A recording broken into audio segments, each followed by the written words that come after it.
No, I'm not talking about the internet. I'm talking about water. Without clean drinking water, life couldn't go on. So it's probably important that we know what's in the water we drink. For the past 65 years, city governments nationwide have been adding a substance called fluoride to the water supply. The practice of water fluoridation started at a time in history when asbestos, PCBs, and DDT were all deemed safe and effective. And although all of these chemicals have been banned since, fluoridation is still a common practice.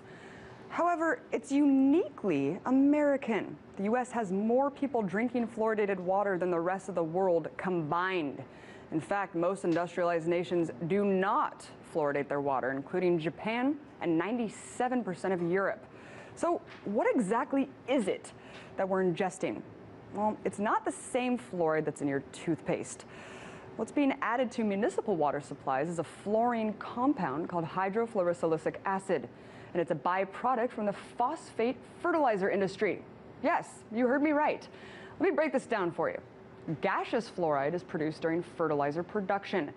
Now, it used to go straight into the atmosphere from these factories, but presently, filtration devices are used to contain the toxic chemicals, and what's extracted from the filters is then condensed into a water-based solution, which is packaged unrefined and sold to city governments for the purpose of water fluoridation. So how did this all start? Well, interestingly, in 1944, the American Dental Association themselves published that it was not worth the health risk to fluoridate water supplies.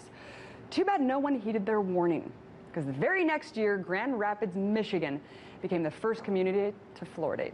And what happened next would not have been possible without a push from the aluminum industry, which was looking for a way to safely discard their fluoride pollution and waste. In 1947, Oscar Ewing, a paid attorney for Alcoa, the biggest aluminum company in the U.S., was picked to oversee the Public Health Service, which is now known as the Department of Health and Human Services. He then made clear his lingering ties to the aluminum industry by promoting water fluoridation as one of the first official policies of the department. From there, the policy expanded tenfold, with an additional 87 U.S. cities fluoridating within the next 3 years. Fast forward to today, where children are growing up indoctrinated with the notion that fluoridated water is necessary because it prevents tooth decay. But is that really the case?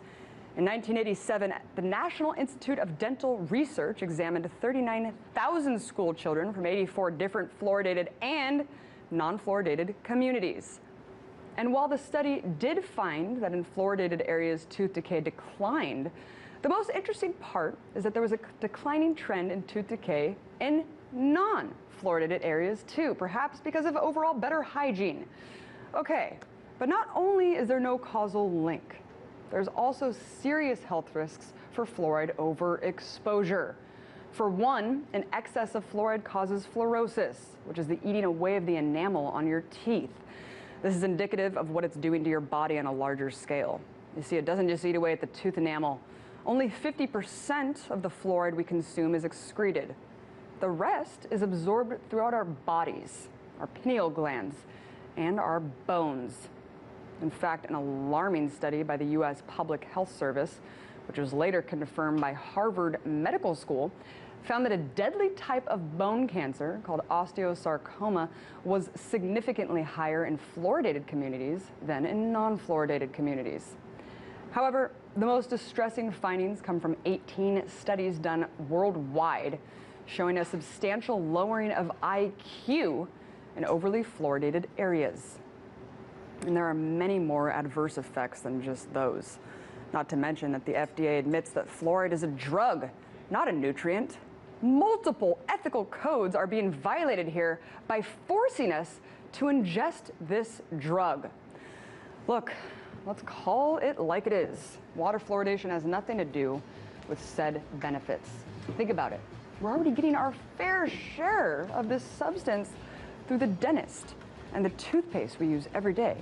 And what about the processed foods we're already eating and drinking on a daily basis? We get more than enough. So the argument that we need to ingest this substance as well is baseless.